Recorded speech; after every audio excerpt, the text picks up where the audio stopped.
Friends चलते एबे आम देखिए एग बिरियानी मुझे केमती बनाऊँ वीडियो टी प्रथम शेष पर्यंत देखिए पूरा परफेक्ट बिरियानी बनइब स्किप करेंगे। प्रथम मो अंडा को सीझे देती ये 2 ताटिया बिरियानी चाउल नहीं भल भाव में धोईकी मो पानी भिजे देती 15 मिनट ये भात रांधिया गोटे डिश्रे मो पानी गरम कर फुटिले से सुखा मसला पकईबा।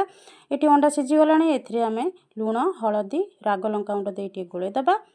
एपटे पानी आमर फुटिला से तेजपत्र डालचीनी गुजराती लवंग गोलमरिच पकईदे गोटे चामच लुण पकईदे भिजेकी रखि चाउल को देदेबा। चाउल को आम 80 ରୁ 90% आम कुक करवा। आमर ये होगला आम बंद करदे ताको छाणिकी रखिदबा। यही पानी की आम फोपाड़ानी रखिथिबा।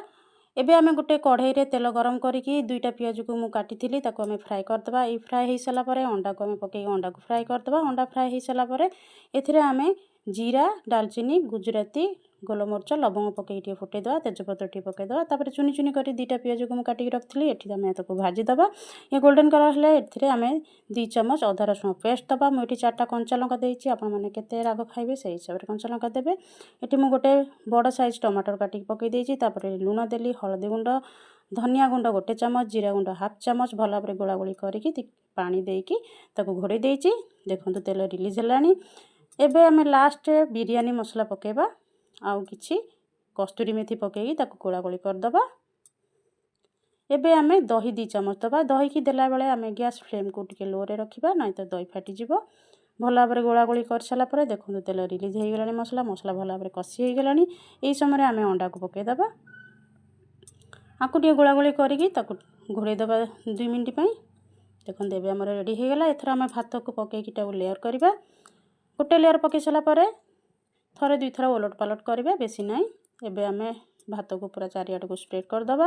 एथिरे भाजी रखिथिया पियाज को पकईदबा धनिया पत्र पकईदबा। पुदीना पत्र थिले पुदीना पत्र भी आपण माने पकई परिबे। एथे आ गोटे लेयर दबा।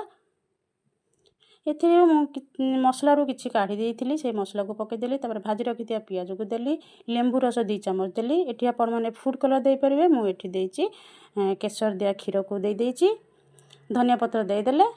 मु एठी पानी अत्ताटिया देइछि जेतु मसलाटा हमर टिके सुखा अछि नै तो तळे लागि जिवो। आको हम 15 मिनिट पई कुक करिया। 15 मिनिट पर 10 मिनिट छाडी दबा। देखंतु बिरियानी हमर केते झुरा झुरा हेइछि। आपण माने याको घरे निश्चित भाबरे बनांतु। केमती लागला कमेंट सेक्शन में जणांतु। वीडियो टी भल लागि थाए लाइक शेयर सब्सक्राइब करबा को भूलियेनी। फेसबुक पेज रे देखुथिले फॉलो निश्चित भाबरे करिवे।